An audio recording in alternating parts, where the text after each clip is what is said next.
Today is Sunday, March 5th, 2017. This is Celtics Beat on CLNS Radio, and I am Larry H. Russell.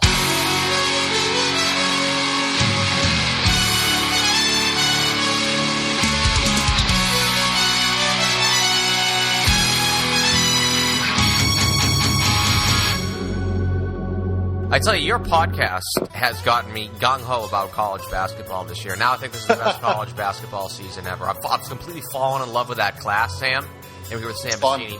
We're here with Sporting News. Welcome. Thanks so much for being here on this show. Episode number 199 of Celtics Beat, which this week is being brought to you by SeatGeek and Movement Watches and Meyers Drysdale, who, Sam, is probably the best women's basketball player of all time, correct? I think that she is certainly among them. She is definitely a legend out here in Los Angeles. So she's VP of the Suns now. She actually does color commentary for the Suns on Fox Sports Arizona. She's going to be here later, and right now we're here with you, Sam, Mr. Sam Vecenie of the Sporting News and host of the Game Theory podcast here on the CLNS Radio Network. And that show that you do now has me, like I said, gung-ho about college basketball. I've totally fallen in love with the freshman class. I tried getting into things in 2014 when that was supposed to be a big hype class. And I remember I saw one game of Andrew Wiggins, and I was just like, exit stage left. But I've totally fallen in love with this class, and when that trade deadline came and went, oh my God, 10 days ago now, I was like, oh, thank God. So please tell me my relief when the Celtics did not trade that NetsPick was vindicated. Yeah, I think that the Celtics are absolutely going to get not necessarily a franchise-type talent. Like, I don't think there's anyone on the Anthony Davis scale of just dominant basketball players. But I do think they're going to get a guy who is probably going to be a multi-time NBA All-Star. There are, probably 7 or 8 guys in this draft that I expect to be an All-Star at some point. Maybe not that all those 7 or 8 guys probably aren't necessarily that, 8, 9-time All-Star or anything, but I think they have a chance to make a couple of All-Star games. This draft is just very deep throughout the top 11 guys, I think. You can even go as low as Miles Bridges at Michigan State, who, shares quite a few interesting comparable metrics with Andre Iguodala whenever he was at Arizona. Bridges is a really good player, and he's probably the most likely to come back out of these guys. So it's a really interesting draft, and, for the Celtics, you just got to hope that this Nets pick comes through and the lottery balls treat you right. But even if the team falls to 4, it's not going to be a Duncan situation where I cried my eyes out as an 11-year-old. I will not. No. Yeah. No. My observation of this trip, because I referenced 2014 and how I was never really able to get into that college basketball season when there was so much hype about that particular class. And it was actually Joel Embiid that year who was the one who felt like he was the only one who added to his draft stock coming into that class. And my observation compared to that class, which was supposed to be, oh, wow, remember 2014, all the hype. And now a fun little comment I made, especially with the injury news about Joel Embiid that occurred back on Wednesday, I believe, and Jabari Parker's already out. I had a little thing on Twitter where I actually said that, by God, Marcus Smart may very well now be the best player of that lottery bunch that was supposed to be this fabled 6. But anyways, talking about comparing this to 2014 and what you just referenced about this draft having 7 or 8 guys that you expect to be all-stars. Maybe not ultra-franchise guys, although I think that's certainly there. I haven't watched enough Markelle Fultz. I'll let you talk about him. It's largely because of the time he plays. But stop rambling here. My observation compared to 2014 is this draft, the floor on these guys, all these players from I've seen Lonzo ball a few times now. I've seen a ton of Malik Monk. I've seen a ton of Josh Jackson and down to the top 7 guys. The floor on these handful of players seems to be much higher than the floor on those 2014 guys or even any other just draft in general. How's that for an assessment? Yeah, that's really interesting comparing it to 2014. I would say the floor is definitely higher on these guys. That's a good assessment. In terms of Wiggins, Parker, Embiid, I think that top 3 was probably just a little bit better than this top 3 because I'm still a really big believer in Andrew Wiggins. This was pre-Jabari Parker knee injuries, and obviously we saw this year what Jabari Parker was able to do, and that's even after one knee injury.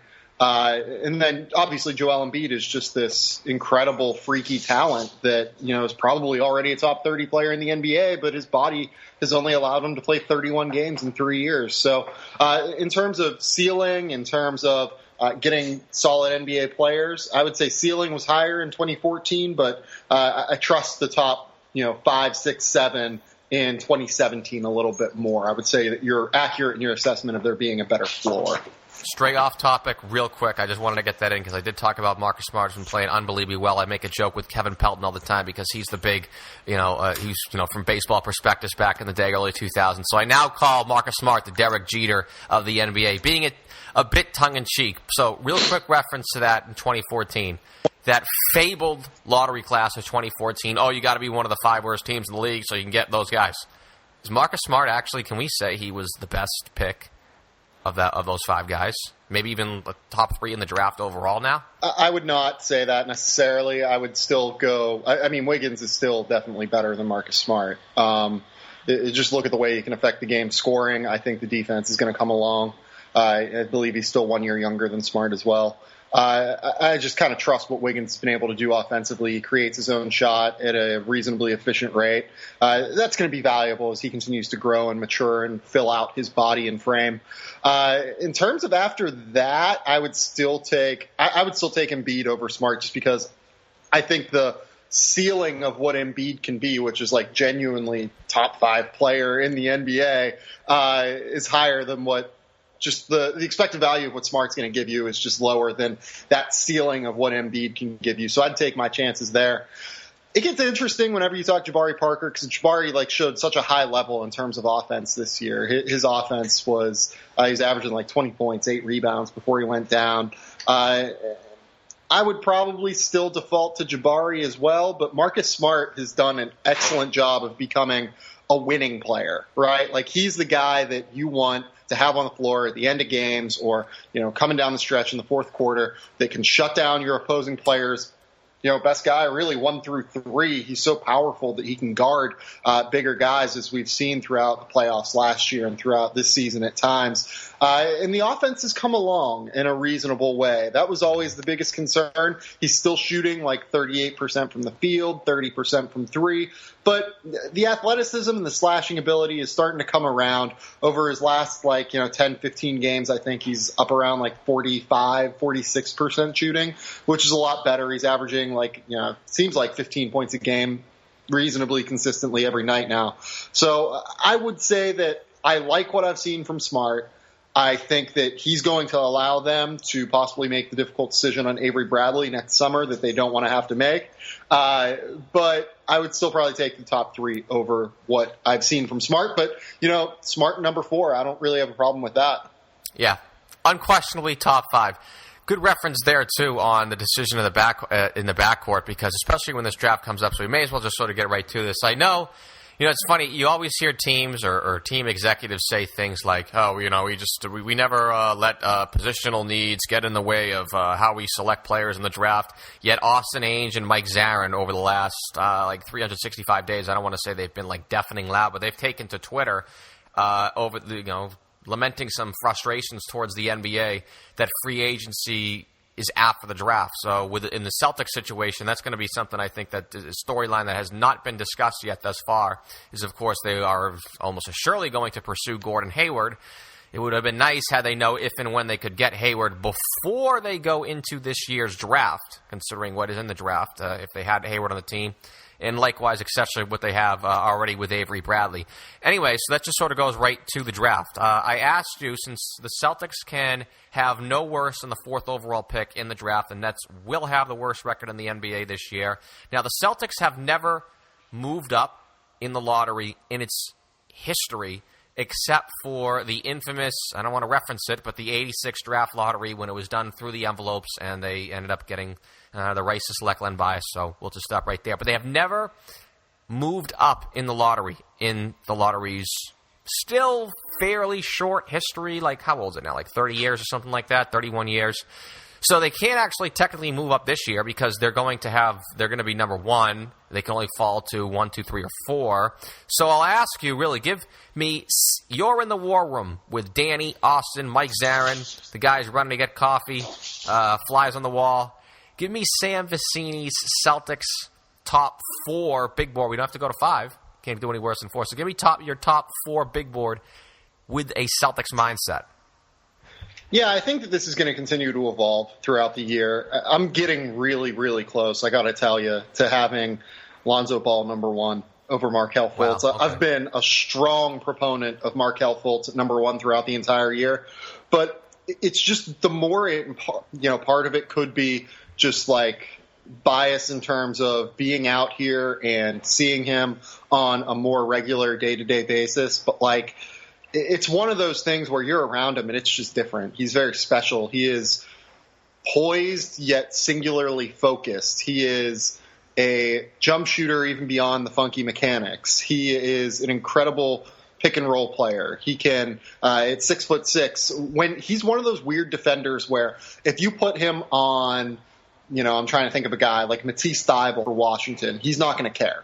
But if you put him on Dylan Brooks, you put him on Markelle Fultz like they did in the first game, he is gunning for that guy's throat, and he wants to take him out. He wants to just defend the hell out of him and just destroy him on that end. It's a phenomenon where he loves the competition, I think. Like, he is someone that just strives on, someone, potentially coming at him and thinking they're better than him, and then him shutting them down. It's kind of a great mindset. It's the killer instinct, quote unquote, that you want in a great prospect. And, Markelle Fultz has a more complete offensive repertoire, I think, just in terms of scoring at all 3 levels and, being able to pull up from anywhere on the floor. He's a terrific passer as well. I'm getting close, man. I don't know. If it comes down to one of those 2 and they get number 1 overall, it's going to be really tricky for me to, end up picking which one. That's why it's going to be an evolving process. But they're 1 and 2 on my board right now for sure.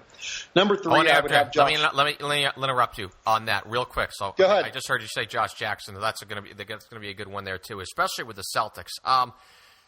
I think a real good question is who plays off the ball better, Fultz or Ball. Now, I've never seen Markelle Fultz play a live game. I hate to say it. I've only seen the highlights. Lonzo Ball, I've seen him play against Kentucky.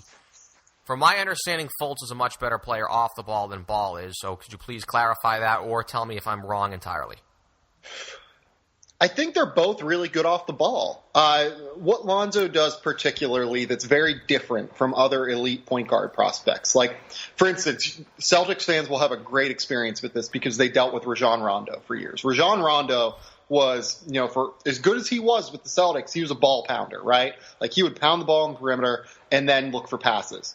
Lonzo Ball didn't do that. He just passes it along on the perimeter. The ball's always moving with him on the floor. He's okay driving and slashing and doing his thing, but there's never a moment where he becomes that ball-dominant point guard that we've seen with Rajon Rondo or Russell Westbrook this year or John Wall. It's a very different type of point guard, and I think it lends itself well to playing off the ball. Markelle Fultz, same way, he can be a scoring 2 guard because he's so athletic and can get to the rim. He can shoot the ball from deep. He's a 40% three-point shooter. They're both going to be fine off the ball, I think, too. It's just the Celtics are going to have to decide which one they like best with Isaiah Thomas, assuming that Isaiah Thomas is a piece that you want to build around whenever he comes up next summer. And the way he's playing, it's going to be awfully difficult to let him go, even though that second contract coming up with the Celtics is going to be pretty ugly at the end of it. But, you do have to make that call. You have to make the call on which one of these guys plays better with IT. And, maybe it is Lonzo. Maybe Lonzo does fit a little bit better there just because he's not as scoring focused as Markelle Fultz is. He's a really good passer. And he just kind of fits the team concept a little bit more within what Boston's kind of building. Better with Isaiah Thomas, I think just an equal question, if not even more of a question, is better with Marcus Smart. Okay, anyways, you referenced Josh Jackson, so I may as well get that right in there. I was watching Kansas against Baylor with Ryan. What's that game now? About 2 weeks old. It was a Saturday afternoon. Might have been 3 weeks ago. Now it was a real close game that Kansas did pull out. And I don't think Jackson really didn't make this giant impact offensively. He was finishing around the rim just incredibly well. But it sort of, we were talking about Marcus Smart and the quote-unquote hashtag winning plays. I mean, Ryan was losing his mind over all the times Josh Jackson would, get his hands in the passing lane. He was getting his hands on the ball in the passing lane on the defensive end. He was guarding Jonathan Motley, so he's their center, I believe. Yeah, he's like 6'9" with like a 9'2" wingspan. Yeah, and he's built huge dude. Built like a brick house. But that also got me thinking. Now, I loved watching him play. He has sort of just that Marcus Smart mentality of competitiveness in him. But now I ask you about the big board. You got him 3. What type of fit could he be in Boston if you already have, say, Marcus Smart, Jaylen Brown, and then Josh Jackson, who wouldn't be the best shooter on the team? And then, God forbid, if they do sign Gordon Hayward, then there's an even bigger glut of wing players on the team. Is Jackson – listen, if he's the best player on the board, I think they'll probably take him. But is he the most ideal fit, more so specifically in the fact that he's just not the best shooter at this stage of his life right now? In terms of roster construction, no. But for me, the more and more that I watch the way the NBA is, so the Celtics' biggest need is probably they just need a rim-protecting center, right? Like they need a rim-protecting, rebounding center who can, just do all of the things as a low-usage player on the floor that you want a big guy to do. That guy doesn't really exist within the top 4 in this draft. So in that case, I'm just kind of taking the best player and rolling with it. Josh Jackson, like you said, he's a winner. He is, and I'm not positive that this still holds, but as of like a week ago it did, the first freshman in a high major classification or the first freshman wing, I'm sorry, Ben Simmons did this as well last year, but the first freshman wing to put up 15 points, 6 rebounds, 3 assists in a game since Dwayne Wade. He is just one of those guys who's incredibly productive. He rebounds. He passes the ball really well, especially out in transition. He runs the floor. He's an explosive vertical athlete. He is a defender that at times this year we've seen him be really locked in or be really tentative on that end, because early in the season he had some foul trouble. So I think he's a little bit concerned from time to time about like getting into foul trouble because Kansas is so weak in terms of depth right now. They've had a few injuries, a few things go wrong in terms of off the floor stuff. But he's just the best player on the board. And I know that it's not necessarily the great fit with Jay Crowder, maybe Gordon Hayward, and maybe Marcus Smart if you're keeping him, and Avery Bradley's another wing / guard that defends 2 and 3s like Josh Jackson's going to do really well. Jaylen Brown's another one, obviously. Like, I get that, for Celtics fans, it'd be like drafting Jaylen Brown probably all over again, just because you'd be disappointed to be at number 3 and you take this guy who's, just an incredible athlete, but not really quite a shooter. But having said that, he's just the best player on the board. He's in that third, he's that third prospect to me, pretty crystallized right now. So I would go with him. And here's the other thing too. Like, everyone talks about what the Celtics didn't do at the deadline. I'm a big fan of what they didn't do at the deadline because I think it sets join the crowd, man.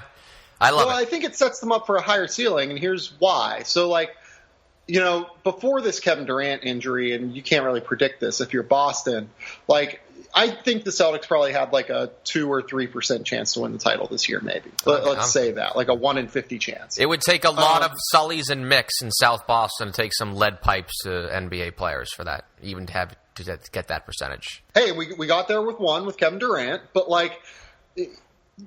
so you're kind of building for not 2017's NBA title. You're building for 2018, 2019, 2020, for when LeBron is past this peak a little bit. You don't know what the Warriors roster is going to look like in 2 or 3 years. You're building out that way.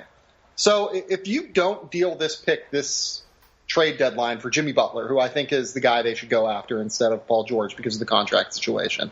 So you don't deal this pick for Jimmy Butler.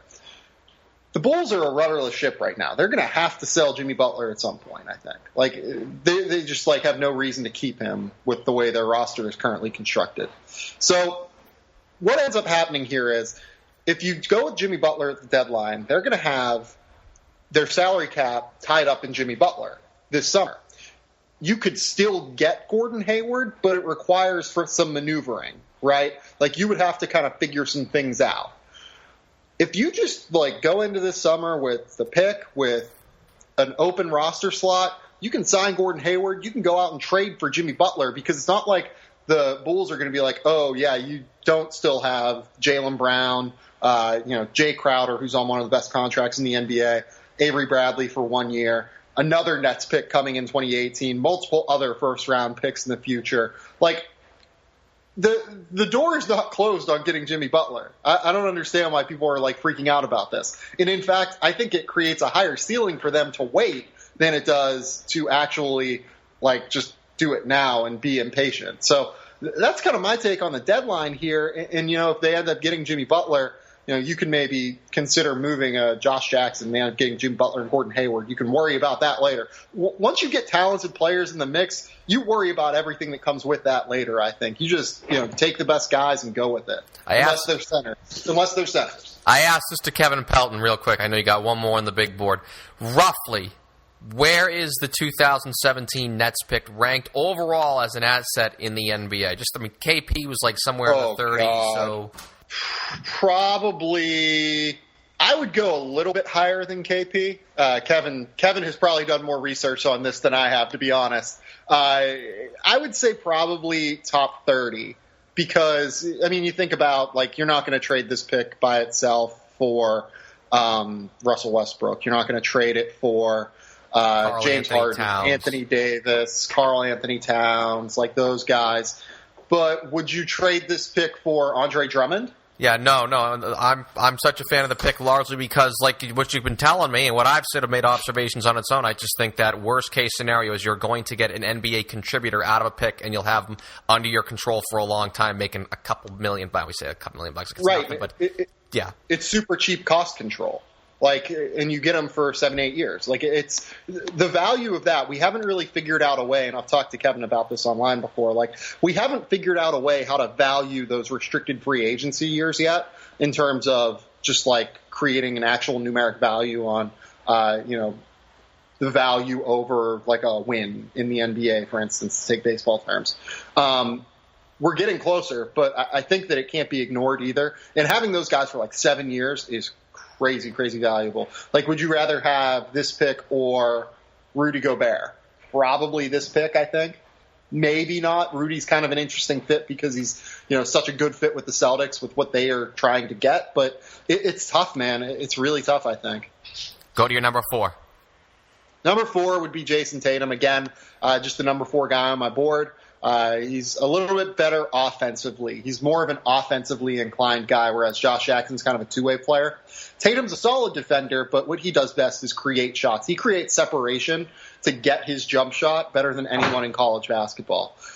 He is so fluid. He's so shifty. Athletically, there's a bit of a concern about his explosiveness around the rim. But again, he's very shifty. He's going to be able to figure it out on the fly, I think, in the NBA. And he's very skilled and smart. Very good kid in terms of background. You have nothing to worry about there. A lot of people really like him. He started out slow this year. But I think that NBA teams are really coming around on him, and they've always – I really should rephrase that. They've always been super high on him and then had some questions as the midseason kind of came around and he wasn't great. But there are a lot of fans of Jason Tatum in this draft, and it would not surprise me if he ends up going in the top 3 by the end of it. So we only got a few minutes left, and you're another name now who has not had Malik Monk in their top 5, and he's floating around like 8 and 9, and I know these are very early mock drafts, but now I've watched a lot of Kentucky, so I'm very biased. You talk about sure things. To me, there's no way Malik Monk doesn't come into the NBA and, he's maybe an all-star or he's a guy giving you 15 a game for 10 years at least, it seems like now. I know he's a little small, so there could be some issues defensively, but I think he's been the best player in college basketball this year. Why is he ranked so low in these draft boards? So the way that I wrote up Malik Monk for Vice, I think, probably 3 weeks ago or something. The way I explained Malik Monk is he's going to get a general manager fired because he's either going to be like just this star in the NBA or he's going to be like the sixth-man scorer like Lou Williams. And when you're drafting around 5, 6, 7, 8, you don't really want that Lou Williams guy. I get that Lou Williams had a great career, but you want a guy that can be a two-way player that can just create offense on a dime. And with Malik Monk, there's not really a comparable in today's NBA. There's not really a guy that you can point to and say, oh, that's what Malik Monk's going to do in the NBA. Like Lou Williams is still more of a drive guy. He has like all kind of funky stuff where he gets to the foul line that Malik Monk doesn't have. Eric Gordon might be the closest, but Eric Gordon's still like 6'4" with a 6'9" wingspan, whereas Malik Monk's 6'3" with a 6'4" wingspan. So the slight of build stuff worries me. The fact that he doesn't really do much outside of shoot and score in transition worries me a little bit as well. He's not a great defender. He showed off a little bit of passing this weekend, especially against Florida. I mean, he had like 5 assists in that game, but none of it was super advanced or anything. He's a pure 2 guard at 6'3", and I think that that's very difficult in today's NBA to make work unless he is just this, nuclear scoring superstar like Stephen Curry or Allen Iverson. And given what we've seen this year, you can't throw that out. Like, that possibility is definitely on the table, but his floor is lower for me than what a Jason Tatum's is. Like, Jason Tatum, I think his floor is starting on the Warriors, in the Harrison Barnes role. That's incredibly valuable, being able to be a starter on a title team. With Monk, I just worry that he might not end up being a massive contributor to winning because he doesn't really contribute in all aspects of the game, just really in scoring right now. Sam Vecenie, host of the Game Theory podcast here on the CLNS Radio Network and the CLNS Radio mobile app, and of course available on all the usuals: iTunes, Stitcher. Follow the man on Twitter at Sam_Vecenie. I was not gonna shortchange you. Parting shot. Gotta get that underscore. Yeah, parting shot. Give me one on Jaylen Brown. I'll let you go. Yeah, I was pretty high on Jaylen Brown last year. A lot of people had him around 8, 9, 10 in that draft board. I had him at 5. I thought he was a totally reasonable pick for the Celtics. And what Jaylen Brown's done, I think, is exactly what Celtics fans could have expected, and maybe even a little bit more, because he's really knocking down corner threes from what I've seen. Does that kind of follow for you too, Larry? He had a big one against Detroit but earlier in the week, so that's the one we'll really remember. Yeah, I mean, as long as he can hit corner threes, he's so athletic. He's going to be a really good defender. He can really slash off the dribble. He's a good straight line driver. I think he's going to be a really good basketball player for them. I see no reason to think that that's going to be a poor pick in the grand scheme of the 2016 draft at number 3 overall. I think that they probably did as well as they could have there. I knew that Jaylen Brown kid was going to work out. I called that one. Okay, here we go. I got a Twitter question this week. I got a lot, too. Just a heads up, I will not do a mailbag tomorrow on the Facebook page, but I think I have responded to all of them on my @CLNS_LHR. That's @CLNS_LHR. If I have not, please hit me up again, because I should have responded to them all, and I do thank all of those who did reach out, but I actually should have... I should have shouted this with Sam when we talked about Jaylen there, about his Rookie of the Year chances now, and of course with the Embiid news, which Sam and I did talk about. Also, Brandon Ingram being blanked on Friday night, and Jaylen playing great and having these great games on a national stage. I'm not sure that Lakers game was on national TV. I don't think. It could be wrong, but I know the Hawks and Cavs were, and Jaylen played very well in those games, and... Jaylen Brown, to be continued. Jaylen Brown versus Brandon Ingram, certainly a decisive victory there, and he's going to win tonight's matchup against Dragan Bender by default. Phoenix doesn't have the best defense, and I want to talk to Meyers Drysdale about that, which we will coming up, I promised, but it can't be any worse than that Lakers defense, right? I mean, what in the hell was that? And they were woken a little bit after the Isaiah and Jaylen highlight reel play, but that was just a complete joke. Even Al Horford was scoring in the post, for goodness sake, which should have been the telltale sign right then and there. Prior to Friday night's game out in Staples, where Al, by my count, was 4-4 with 2 assists on 6 touches down in the post. There was this outcry of. And it was certainly Tommy Heinsohn leading the charge, and if he's saying it, then what else? But there was this huge, you got to get Al Horford more shots. You got to get him more involved. You got to get him the ball down to the block, and it was just maddening, especially here 2 weeks ago. I was with Chris Forsberg, and we went through his field goal percentage in the post and the Celtics point per possession with Al Horford in the block posting up. And ladies and gentlemen, Al Horford in the blocks is more inefficient than an Antoine Walker 3-point attempt. How about that? You want it? Episode number 197 of Celtics Beat in the archives. And this was, and we heard this actually too, after that Toronto game that lost right after the All-Star break 2 Fridays ago now. And immediately after that game, right into that Pistons game, the first 2 possessions, the Celts really started force-feeding Horford. And it didn't really work then. It has not worked all year, as we pointed out here 2 weeks ago. And in the following games against the Pistons, Hawks, and Cavs earlier in the week, once again, I tracked this myself because I was just curious because I knew, especially when I saw Horford get the ball immediately 2 times on the first 2 possessions against Detroit. But those 3 games, I've added it up, 3-9 with 2 assists and 3 turnovers on 19 touches. 9 shots on 19 touches. If he can't draw the double team so he can use his passing ability, and teams just are not doubling him down low anymore because you don't have to, it's just not working there. Al has so much more value to himself and the entire team offense when the Celtics are not making a point of this. So, but then again, sure enough, the Lakers come along and Al looks like Kevin McHale down there, or the Lakers make him look like Kevin McHale, or I don't know, however you want to say this. Al Horford makes the Lakers look like Elmer Fudd, whatever. That's why you just can't go on a game-to-game analysis. But actually, we're going to because this Celtics game, this is a very important game tonight. With the Celts already racking up a win on their final road trip of the season, not final West Coast road trip, final road trip in general of the season. They get this one tonight in the desert. That is pretty much a wrap, folks. Anything else that happens after that is gravy because the schedule after this road trip is going to be more than manageable. That is a kind word. Not only are they there's only 2 back-to-backs. Look at this. And a ton of home games with rest days in between.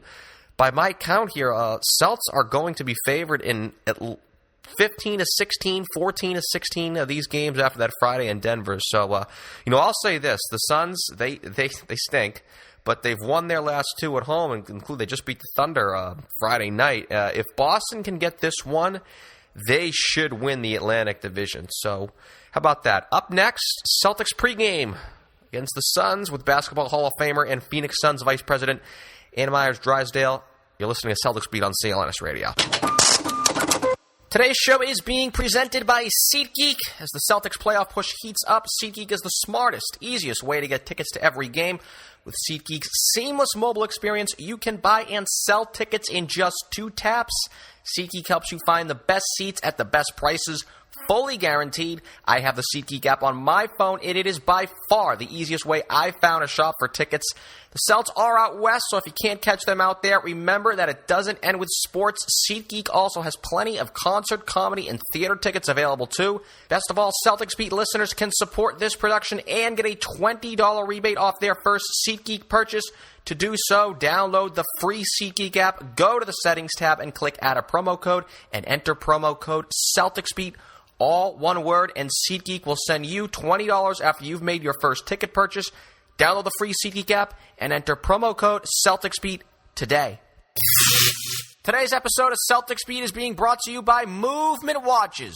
Movement Watches was founded on the belief that style should not break the bank. The watchmaker's goal is to change the way consumers think about fashion by offering high-quality, minimalist products at revolutionary prices. With over 500,000 watches sold to customers in 160-plus countries around the world, Movement Watches has solidified itself as the world's fastest-growing watch company. Classic design, quality construction, and styled minimalism, Movement Watches start at just $95. At a department store, you are looking at $400 to $500, and Movement figured out that by selling online, they were able to cut out the middleman and retail markup, providing the best possible price. And get this, you can get 15% off today with free shipping and free returns by going to Movement Watches, mvmtwatches.com/CelticsBeat. This watch has a really clean design. I've been getting compliments left, right, and sideways ever since I put mine on, and now is the time to step up your watch game. Go to mvmtwatches.com/CelticsBeat, mvmtwatches.com/CelticsBeat. Join the movement.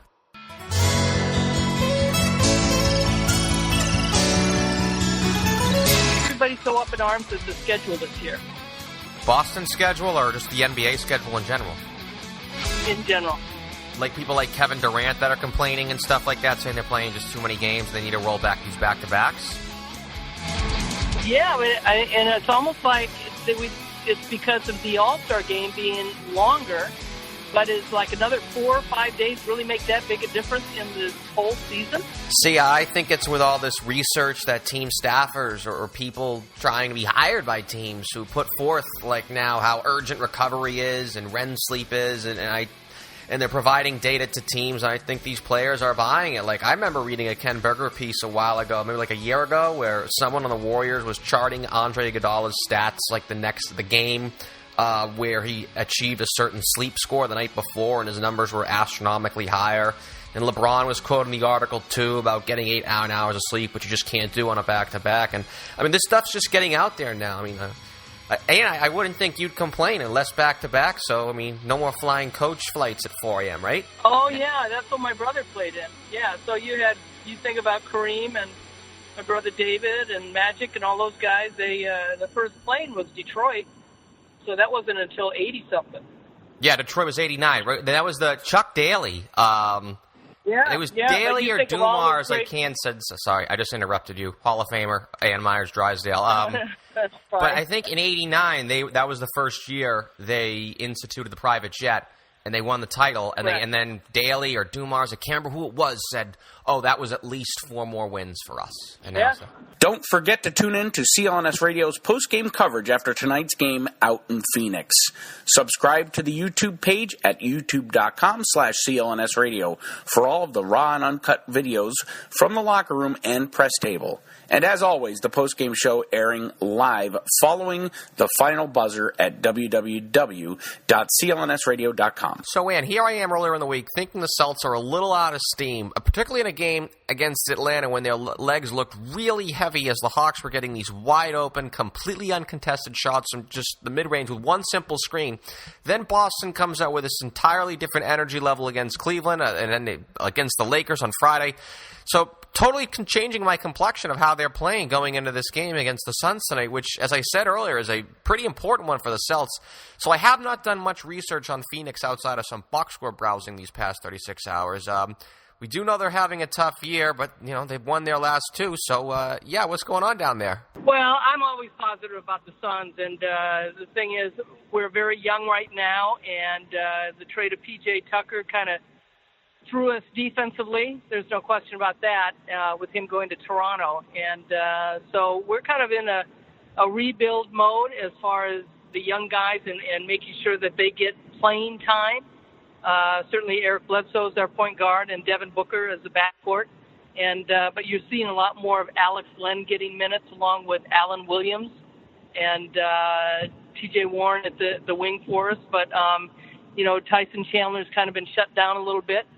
Which, is unfortunate because he's had such a great year, but it's also an opportunity for these young guys to get minutes and see what they can do with it. And, Boston may be gassed, but they are in a playoff run, and I know that Brad Stevens will understand and know how to rest guys to, keep them ready for, after April. So you brought up 2 things with the Suns. Said astute research on my end of just browsing box scores pretty much brought up 2 things. Want to get to the Suns playing some young players in a moment, but of course it does kind of jump right at you when you look at the scores with Phoenix, is you just can't really help but notice a lot of points going up for the opposition. So suffice to say that D is a weakness. Is there any specific point, and if there is there anything that the Celtics could exploit tonight in regards to that? Well, I'm not the coach. But in saying that, I think obviously coaches and teams do enough scouting and looking at film, and so they know what weaknesses is. But I know watching the NBA, Larry, that you can go in against a team and you can scout them, and they may be shooting 20% from threes, or certain guys have not been hitting shots all season long, and then you go up against them and then they're hot. Sometimes as good as the scouting report is, doesn't always show what that game is going to enhance. And I know for Boston, they're a physical team, and Isaiah Thomas is just having a great year. And, getting in the lane, that's one of the things that we really have to work on in Phoenix. And you hope that your guys back there can defend. And certainly with P.J. Tucker and Tyson Chandler, we had veterans that understood what needed to be done.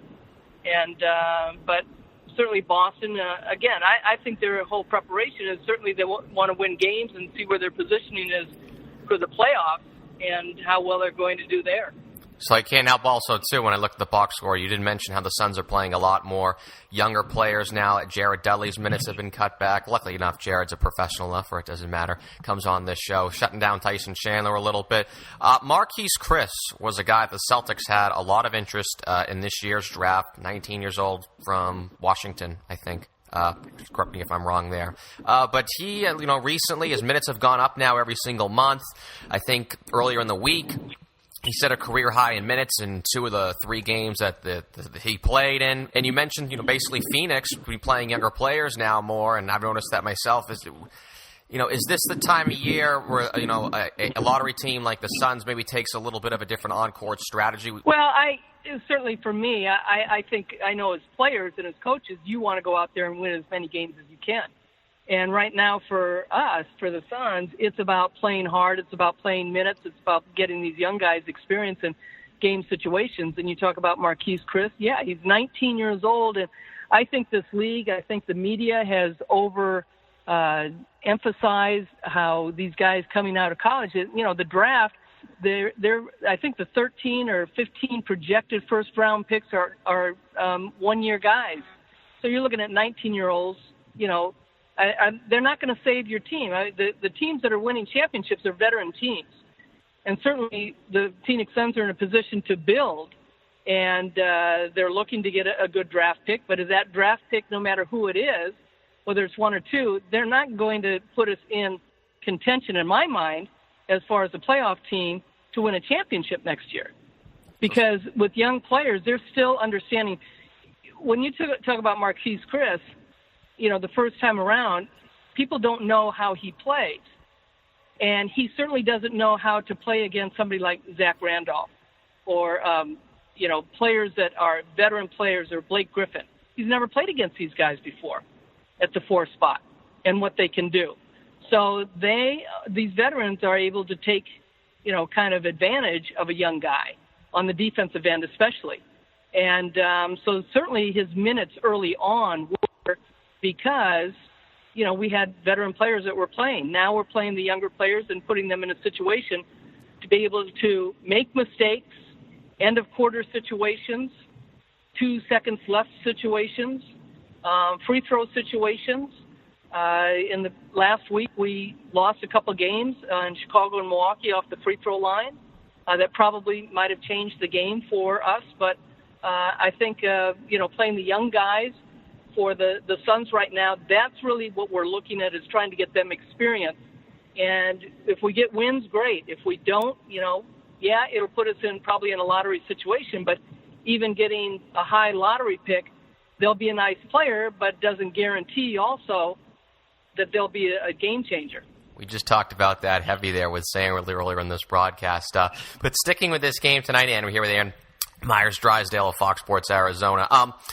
NBA basketball included, I guess the still any given Sunday theory applies to professional sports. The Suns did beat the Spurs on a neutral court earlier this year, and no, that wasn't a game when Popovich sat like all 15 active players and trotted out the city's dog catchers and selectmen out there. Kawhi Leonard played, LaMarcus Aldridge played, Gasol, all their normal minutes as well, and I know that was Devin Booker's career game. So a nice little cliche layup question for you. What works on good nights for Phoenix then? Well, that's what I love about the NBA. You really don't know who's going to win on any given night. And certainly the more talented teams do come out ahead. But, I think, too, Devin Booker, he's only in his second year. And he talked about it at the All-Star break when he was back in New Orleans. He said, it's getting your body rest. It's getting sleep. It's, these bodies that have been playing college ball, or even though he was in the league last year, again, a lot of teams didn't really know who he was and so forth, and now he's a target. Teams know that he's the guy with Phoenix. And so they key in on him, they double him up, and they make it physical for him, and it beats you down. And when you're only 20 years old, you're probably not as adept sometimes to understand, if you were 25 or 26, how to take care of your body. And he does a great job, but it's exhausting. But, he can get off any time. I mean, his offense, getting to the basket, using his left hand, he's a terrific rebounder, but I think fatigue right now towards the end of the season after the All-Star break, he's not rebounding as well as he was early on in the season. But, he's such a positive attitude, and he's such a professional. And you think just a couple of years ago they were in high school, going to prom and so forth. Of course, a lot of those guys didn't go to prom. They were all playing basketball. So, Devin Booker he's a terrific player, but I think, too, that you have to remember he's, learning how to play both ends of the floor still. I know P.J. Tucker was a great role model for him and a mentor, and especially on the defensive end, and also always talking to him, always being, in his ear and being positive. And certainly having, again, somebody like Tyson Chandler on the team and now bringing Ronnie Price in, they understand what it means to be a veteran. And people are asking Devin Booker at the age of 20 in his second year to be a veteran. Last question to get you out of here, because this has been the storyline here in Boston, so I think it's fair to ask you. Had Steve Bulpett here last week, we were just talking about our big storyline is how our opinion of Isaiah Thomas seems to change literally by the day, no matter what. One day it's, he does something incredible in the fourth quarter. The next day it's, he cost the team because of the defense, etc. But regardless, I read a piece, I can't remember who wrote it, but quoted Bobby Jackson, who played for the Sacramento Kings once upon a time, way back when, some good days for the Sacramento Kings, where he was just talking about how he knew, Isaiah Thomas was going to be this good, and he was running up and down steps and blah, blah, blah. He just put in the work. In your time, in the brief time that Isaiah was Phoenix, do you have any stories about Isaiah? Did you have any opinions about him? I mean, did you know he would be this good? Very general and just really open, and I asked you, Ann, but really any open floor here to talk about Isaiah? I think like anything, it's being in the right place at the right time, being with the right team, being with the right coaches. It's people that trust you and believe in you. And not to say that he wasn't believed in Phoenix, but we were so overloaded in the backcourt. It was tough for him to be the guy. And there's no question. I mean, here's a kid that was a double sport athlete and had an edge about him, his last pick. And, he was fantastic in Sacramento early on. And, in Boston, they were looking for that position. Now, would you be saying this stuff if he was 6'2", 6'4"? Players are going to have bad games. And but also the fact that he has the attitude to take the last shot. He's not afraid to take the big shot. And whether he makes it or not, you can't be critical of that. I think Boston's got to be appreciative of a guy that's very confident in who he is and what he does. And he has shown that he's capable of it. People will say, well, he's too little to defend. Well, how many guys have posted him up? Has Boston really gotten hurt with him in the lineup on the defensive end? Sort of. Not really. He's come up with a lot of, sort of. But so if you had a guy 6'2" and maybe wasn't as talented or didn't have the attitude, would you guys be saying this stuff? I'm a big believer in Isaiah Thomas. I think you guys, I think you have a diamond in the rough, and I think Brad Stevens knows what he's doing. And Meyers, Drysdale, VP of the Phoenix Suns, also color commentator on Fox Sports Arizona. And thanks so much for joining us here on CLNS Radio. Hey, Larry, all the best. Also, forgot to mention that Ann will be I'm not sure if anyone's seen this. I'm sure some already have already. But for those who have not, Ann will be featured on CSN's Tomboy feature, which if you've been watching Celtics games on Comcast, which my guess is you are, since that's the primary way to watch Celtics games.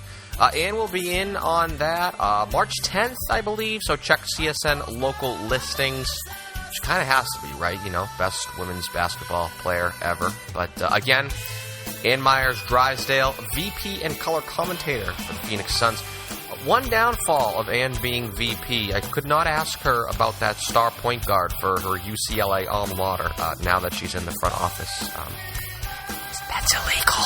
So, okay, we got the sign-out music rolling, which, yes, we are about to wrap. But of note, before we do wrap, CLNS Radio will be conducting a free March Madness Bracket Challenge, and we'll give away thousands of dollars worth of prizes to winners.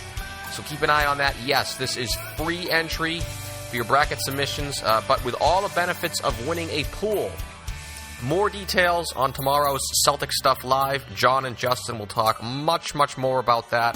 And the Celtics, of course, on Celtics Monday here on CLNS leading up to tomorrow's game against the Clippers at 10:30 at night. But my guess is, if you follow this network closely, it is going to be tough to miss that one. And it is something that you do not want to miss. Just like this show every Sunday, right? Which, yes, it has now reached its culmination for number 199. I'd like to thank Chucky Dietz and Steph Legretto for the tracks, for staff writer Eddie Santiago, program director Justin Poulin, and CLNS's founder Nick Gelso. I'm Larry H. Russell. See everyone next Sunday for the 200th edition of Celtics Beat, powered by CLNS Radio.